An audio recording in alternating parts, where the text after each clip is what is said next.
저번 주에 이어서 오늘은 중막에 대해서 공부하겠습니다. 먼저 홍채에 대해서 살펴보겠습니다. 홍채는 선모체의 연장이죠. 연장이고 각막과 수ing체 사이에서 안방으로 나와 있으며 중앙의 구멍을 동공이라 한다. 그래서 제일 중요한 것은 눈으로 들어오는 빛의 양을 조절하게 됩니다. 자, 선모체에 부착된 부위를 홍채뿌리라는데 가장 짧아서 외상을 입으면 찢어져 선모체로부터 해리된다 했습니다. 홍채 뿌리 부위는 지금 보시면은 요 그림에서 보시면은 요 부위라고 할 수 있겠습니다. 그래서 요 부분이 이제 잘 찢어진다 이거죠. 그러면 다시 돌아왔어. 자, 그래가지고 거기서 또 중요한 부분은 뭐냐면은 동공 가장자리에 가까이 혈관에 의해서 평행하게 원형으로 융기된 부위를 원형의 장골이라 합니다. 원형의 장골이, 요거는 이제 원형의 장골이가 답이라기보다는 이 혈관이 답인 문제가 나옵니다. 혈관을 말고 신경에 의해서 융기되었다, 뭐 이런 식으로 낚습니다. 그래서 낚이지 않도록 하시고, 혈관, 우리가 이제 보통 실제로 이제 사람들의 그 홍채를 바라보면은 홍채가 좀 융기가 되어 있죠, 그죠? 다시 말해서 울퉁불퉁하게 도드라져 보여집니다. 그게 바로 원형의 장골을 할 수 있는데 그것이 혈관에 의해서 이루어져 있습니다. 자, 홍채의 색은 멜라닌 세포의 색소에 따라서 뭐 청색에서 갈색까지, 이건 뭐 누구나 다 아는 사실이죠, 그죠? 인종별, 개인별 차이가 많이 나고 같은 사람에서도 좌우한, 그 다음에 눈의 부위에 따라서도 차이가 납니다. 그래서 눈의 그 각 부분마다 뭐 색깔 차이가 있대, 그죠? 자, 그 다음에 이거는 이제 뭐 참고삼아 다시 한번 볼까요? 이 부분이 이제 홍채가 되겠습니다. 요까지. 네, 요까지죠, 요까지. 요 그림이 좀 잘못되어 있네요.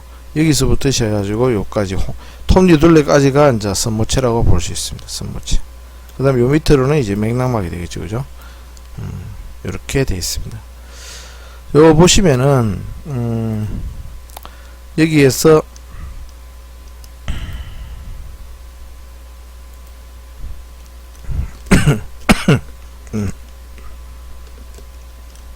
홍채에서 보시면 이제 동공학대근, 요자 앞에 보면 동공조인근이 있고, 그 다음에 동공학대근, 요자 이렇게 노랗게 되어 있고, 그 다음에 색소산피점, 이 대충 이렇게 그려져 있는데, 실제로 이제 뒤에 가서 보면은 여기서 보면은 그 동공학대근 같은 경우에는 이제 방사상으로 이렇게 되어 있습니다. 방사상으로 요래 되어 있어 가지고 좀 그림이 좀 그리가 난해한데 방사성으로 되어 있습니다. 그래서 만약에 이제 동공학대근이 수축을 하게 되면은 이런 식으로 잡아당깁니다. 눈을 잡아당기면서, 그러니까 학대를 수축한다. 이걸 바깥으로 수축하겠죠, 그죠? 이런 식으로 수축합니다. 그래 되면은 동공이 이게 커지게 됩니다. 이렇게 커진다, 그죠? 자, 그 다음에 만약에 이제 동공조인근은 어떤 식으로 배열되냐면 이렇게 동시문상으로 배열되어 있습니다. 동시문상으로 배열이 돼 가지고 여기 수축이 되면은 안쪽으로 이렇게 수축이 돼요. 그래서 이제 동공은 이제 줄어들게 됩니다. 이렇게 이런 식으로 축소가 된다, 그죠? 그게 동공조인근입니다. 그래서 거기에 대한 설명을 지금 보겠습니다. 홍채 조직은 홍채 기질하고 홍채 상피세포층, 그 다음에 이렇게 나눠지는데, 홍채 기질에서는 섬유화 세포, 멜라닌 세포, 아기질 섬유로 이루어져 있다. 여기서 중요한 것은 홍채 기질에 혈관이 풍부하다는 거, 요것만 기억하시면 될 것입니다. 그 다음에 멜라닌 세포는 다 있습니다. 각 층마다. 홍채 기질에도 멜라닌 세포 있고, D상피 세포에도 멜라닌 색소가 있습니다. 홍채 기질에는 또한 신경섬유, 간략근인 평활근, 학대근도 포함되어 있다 써놨죠, 그죠? 그래서 학대근은 금방 이야기 봤듯이 동공학대근은 홍채 뿌리와 동공 가장자리 사이에 방사상으로 배열되어 있습니다. 그래서 수축하면 동공은 학대되더라. 중요한 것은 여기서 교감신경이 이제 동공학대근을 지배를 하게 됩니다. 우리가 이제 놀래거나 흥분하거나 이러면은 동공이 학대되죠, 그죠? 바로 교감신경이 바로 우리가 흥분했을 때 지배하는 신경이 교감신경입니다. 무섭거나 흥분하거나. 자, 그래서 이제 뭐 내가 흔히 강의 시간에 이야기하는 것은 숲속에서 가다가 호랑이를 만났을 때 얼마나 놀라겠냐 얘기죠. 그때 뭐 짜장면 먹고 싶은 생각이 안 난다 이거예요. 어디가 그때 뭐 배가 고프고 그러진 않겠죠. 소변 마렵고 그렇지는 않습니다. 그래서 이때는 모든 게 이제 침샘도 마르고 소화액도 효소도 분비가 중단되고 그렇습니다.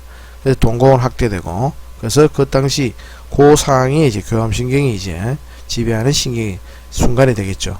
그 다음에 동공 조인근은 1mm 폭으로 동공을 둘러싸는 피랄근인데, 수축하면 동공이 바로 수축을 하게 됩니다. 축소가 됩니다. 그래서 요거는 부교감신경의 지배를 받습니다. 자, 동공확대근은 교감신경, 그 다음에 동공조인근은 부교감신경의 지배를 받는다는 거, 가장 기본적인 상황이니까 꼭 기억하시고, 부교감신경은 말 그대로 나른할 때 지배하는 신경입니다. 나른할 때 우리가 이제 하품하고 이렇게 졸리고 이런 상황이거든요. 편안하게 릴렉스한 상태가 지배할 때 지배하는 신경이 바로 부교감신경입니다. 자, 홍채의 혈액은 두 개의 긴 디스모체 동맥, 이건 저번 시간에 이야기했는데 기억하실라 모르겠습니다. 그 다음에 7개의 앞섬모체 동맥으로 형성된 홍채 큰 동맥고리가 있습니다. 그 다음에 이제 정맥혈은 저번 시간에 이야기했듯이 4개의 또아리 정맥을 통해서 마지막으로 나갑니다. 4개의 또아리 정맥은 공막의 적도에 있어서 3mm 뒤쪽에 있다겠죠, 그죠? 그래서 여기에서 뭐 신경은 말 그대로 신경 안 써도 됩니다. 지금 뒤쪽에 혈관을 보기 위해서 제가 요 그림을 가져왔습니다.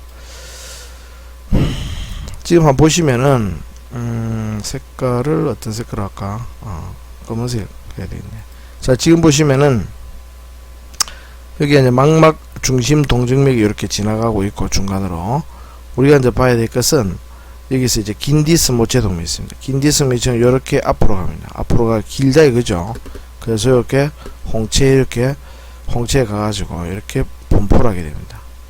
그 다음에 요거하고 같이 연접이 되는 것이 뭐냐면, 같이 이제 망상으로 얽히는 것이 뭐냐면은 섬모체 혈관입니다. 이 앞섬모체 혈관은 4개의 고등근을 따라서 지나가게 되겠죠. 그래서 이 지금 위에 같은 경우에 이제 요렇게 두 가닥이 흘러가지고 다시 이제 앞으로 나가게 됩니다. 이렇게. 그래서 이제 홍채 큰 동맥골이와 홍채 작은 동맥골에서는 바로 이거 앞섬모체 혈관과 그 다음에 긴 뒤섬모체 혈관, 이것이 앞쪽에 홍채 부분의 혈관을 분포하면서 안구의 전반부에 그 혈액 공급을 담당한다. 그걸 설명했습니다. 그 다음에 이 짧은 디스모체 동맥이 있습니다. 짧은 디스모체는 개수가 약 20 몇 개 되는데, 이것들은 주로 이제 이런 식으로 분포된 데 있죠, 그죠? 그래서 어디로, 그러니까 안구의 뒤쪽에 영양 공급을 담당한다 라고 이제 설명을 했습니다. 자, 그래서 지금 이제 요 앞에 있는 요 홍채 에 있는 홍채 큰 동맥골이, 홍채 작은 동맥골이, 요것들은 바로 이제 앞섬모체 혈관과 그 다음에 긴 뒤섬모체 동맥, 요게 이제 얽혀 가지고 형성하게 되는 것이다. 그래서 전체적으로 울퉁불퉁하게 되더라.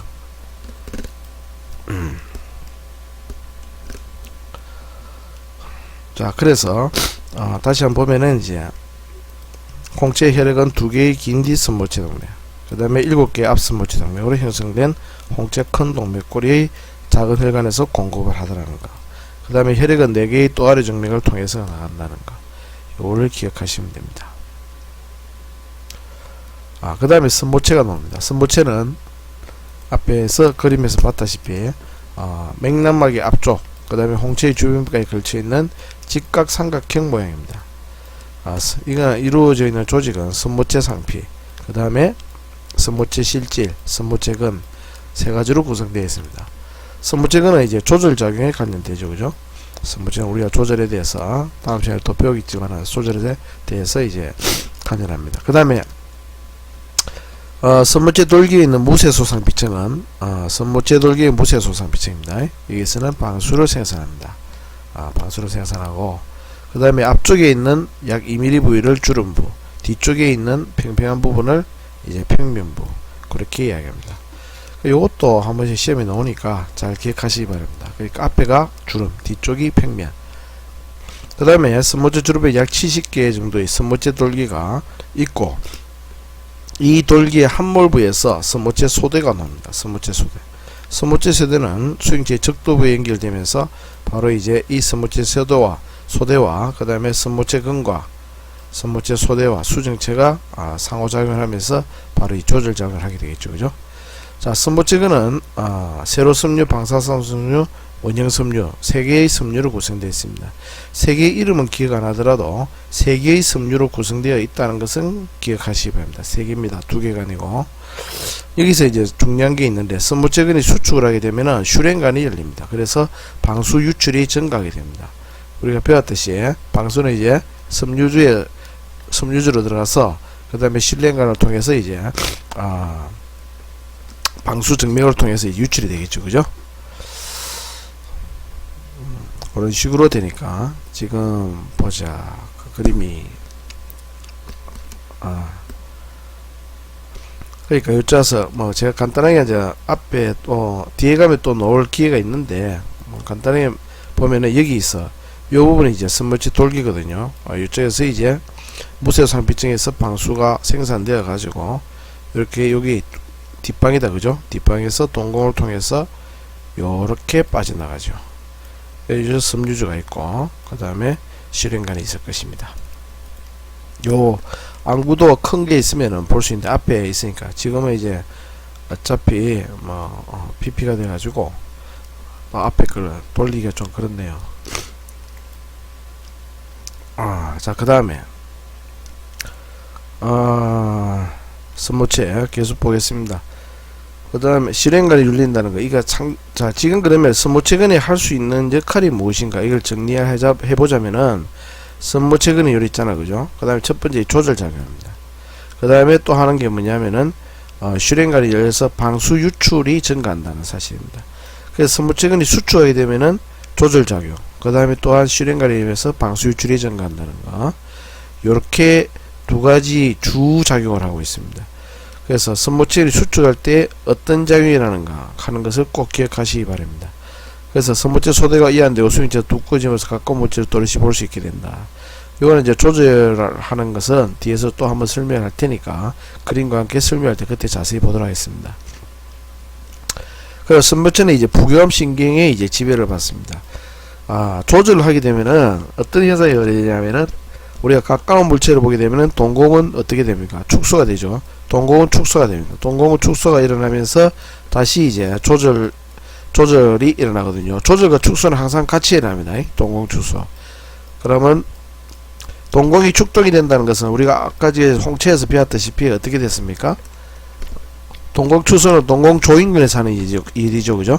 동공 조인근이 하는 거는 뭐다? 부교감 신경이 지배를 하더라. 그래서 그와 연관지어서 섬모체 지배신경도 바로 부교감 신경이 지배하더라고 생각하시면 됩니다. 자, 여기서 이제 맥락막을 보겠는데 맥락막의 층을 보겠습니다. 제일 위에 이제 바깥 층으로 꼭막이 있고 그 다음에 맥락막 상판, 대혈관층, 맥락막 모세혈관층이 있습니다. 그 다음에 안쪽으로 지금 보시다시피 망막의 제일 바깥층인 망막세수상피층이 있습니다. 망막세수상피층하고 그 다음에 맥락막의 제일 안쪽층인 그 맥락 모세혈관 그 사이에 이제 브루크막이라는 것이 존재합니다. 요 브루크막 여기 어디 있느냐면은 망막세수상피층과 맥락막 사이에 있다는 것을 꼭 기억하시기 바랍니다. 그것도 이제 위치에 대해서 또 시험에 한 번씩 나오니까요. 자, 맥락막에 대해서 보겠습니다. 공막과 망막 사이 0.1에서 0.2mm입니다. 1, 2mm가 아닙니다. 갈색, 즉 이거는 마찬가지로 멜라닌 세포 때문에 갈색으로 보이게 됩니다. 그리고 당연히 혈관으로 이루어진 혈관막이겠죠. 그죠? 자, 시싱인 유두 가장자리에서 시작하여 톱니둘레에서 섬모체로 바뀐다. 시싱인 유두에서 시작해가지고 톱니둘레에서 이제 끝나는데 이것은 이제 망막과 똑같습니다. 망막도 시싱인 유두에 시작해서 톱니둘레에서 끝나니까요. 자, 맥락막은 이제 혈관층, 모세혈관층, 브루크막 아까 말했죠. 브루크막은 제일 안쪽층으로 구성되어 있습니다. 그 다음에 바깥으로는 맥락막 위 공간, 안쪽으로는 브루크막. 다시 자, 브루크막 안쪽, 맥락막 위 공간은 바깥쪽. 다시 말해서 맥락막 위 공간은 공막과의 사이에 이루어진 공간입니다. 자, 브루크막은 안으로 망막세수상피층과 접해 있다. 그래서 맥락막은 공막을 통해서 들어오는 광선을 차단합니다. 바로 이제 망막에 있는 망막세수상피층과 같이 차단하게 되어 있죠. 그리고 우리가 앞에서 배웠던 공막의 갈색판하고도 같이 협동해서 광선을 차단하는 역할을 합니다. 갈색판 같이 기억하시기 바라고. 맥남마 모세혈관은 저번 시간에 이야기했는데 저번 시간에 이야기한 게 아니구나. 다른 수업 시간에 제가 착각했습니다. 맥남마 모세혈관은 망막의 바깥쪽의 3분의 1 부분이 망막세수상피층과 C세포의 영향을 공급합니다. 망막은 10기층으로 이루어져 있죠. 그죠? 그 중에서 바깥층 3분의 1인 망막세수상피층 2기층입니다. C세포층 여기에 영향을 공급한다는 걸 기억하시기 바랍니다. 그리고 아까 공막에서 저번 시간에 이야기했듯이 아까 또 봤고 여러개의 짧은 디스 모체동맥 그 다음에 2개의 긴 디스 모체동맥 특히 7개라 하는 기억하시고, 왜냐하면은 가쪽 고등근에서는 1개의 앞선 모체동맥이 가니까 총 4개의 고등근에서 각각 2개씩, 그리고 가쪽에서는 가쪽 고등에서는 1개, 총 7개의 앞선 모체동맥 이에 이제 혈액을 공급하는데, 바로 요러한 동맥과 정맥들이 이루어진 게 바로 뭐다? 맥락막이 되겠습니다. 그래서 맥락막은 바로 혈관들로 이루어진 막입니다. 그래서 위에서 말했듯이 혈관막이라고 이야기합니다. 자, 맥락막은 교감신경이 분포합니다. 이것을 어떻게 외우느냐? 맥락은 우리가 눈이 벌겋게 되잖아, 그죠? 흥분하게 되면은. 그러면 아까 흥분하는 건 뭐와 관련이 있다? 교감신경과 관련이 있다. 그래서 맥락막은 이제 교감신경이 분포한다. 이렇게 연관지어서 암기하시면 될 것입니다. 앞에서 이야기했던 우리가 선무체 같은 경우에는 선무체근은 이제 조절과 관련이 있으니까 부교감신경, 맥락막은 혈관 덩어리로 이루어져 있으니까 교감신경, 이렇게 분포한다고, 이렇게 지배한다고 생각하시면 됩니다. 오늘은 여기까지 하고 다음에